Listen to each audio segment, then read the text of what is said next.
Start.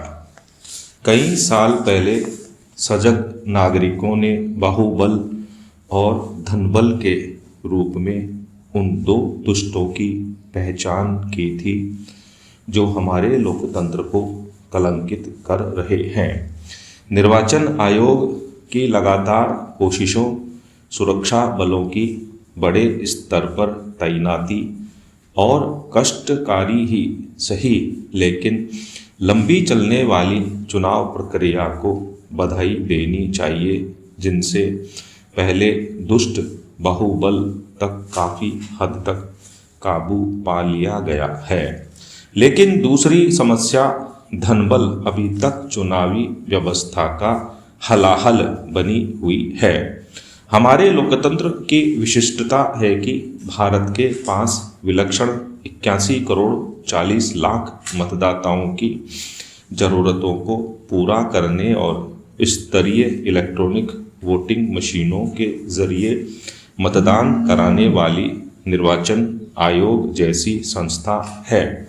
फिर भी अबाध खर्च तथा मतदाताओं को लुभाने वाले नगन तरीके न सिर्फ जारी हैं बल्कि उन्होंने खतरनाक रूप धारण कर लिया है। निर्वाचन आयोग द्वारा राजनीतिक धन और विधि आयोग की सिफारिशों पर हाल में आयोजित राष्ट्रीय विचार विमर्श के प्रमुख मुद्दों में से यह एक था।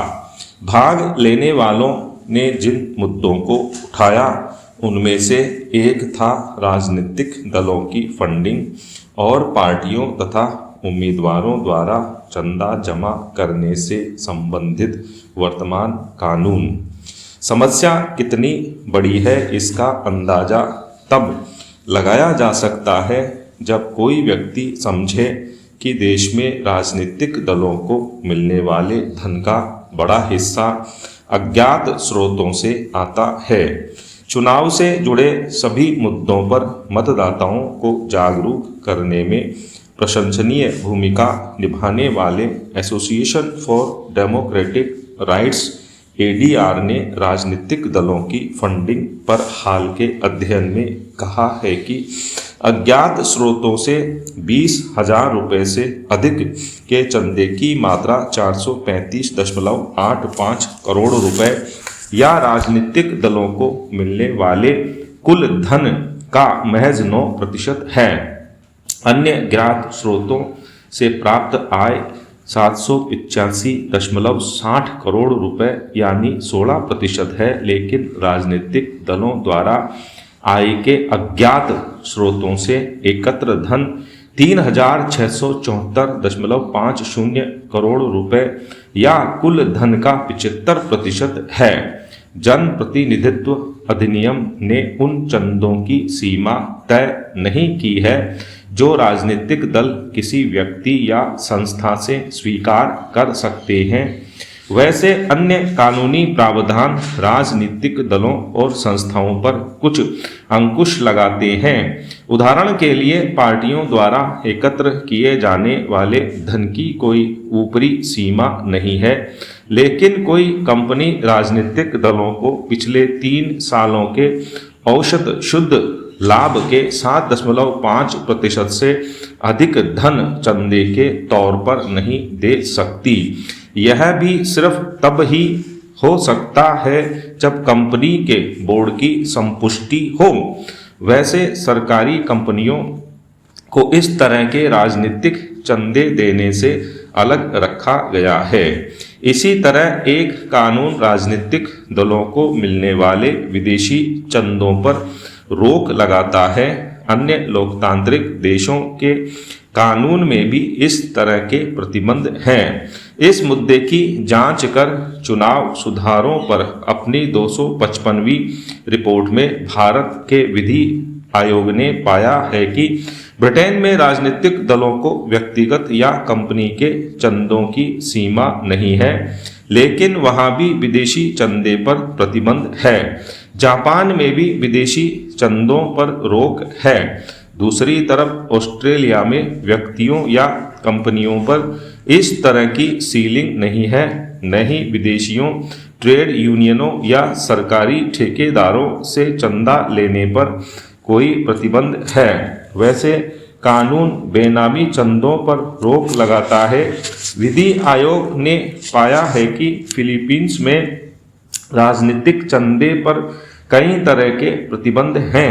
वहाँ राजनीतिक दलों और उम्मीदवारों पर कॉरपोरेट विदेशी हितों, बेनामी चंदा देने वालों, अन्य वित्तीय संस्थाओं, सरकारी मदद प्राप्त करने वाली शैक्षणिक संस्थाओं और नागरिक सेवा या सशस्त्र बलों के अफसरों, कर्मचारियों से चंदे लेने पर रोक है।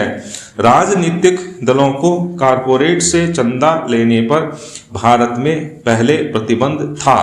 बाद में चंदे की अनुमति के लिए कानून में संशोधन किया गया, लेकिन जैसा कि ऊपर कहा गया है, इसमें सीमा निर्धारित की गई।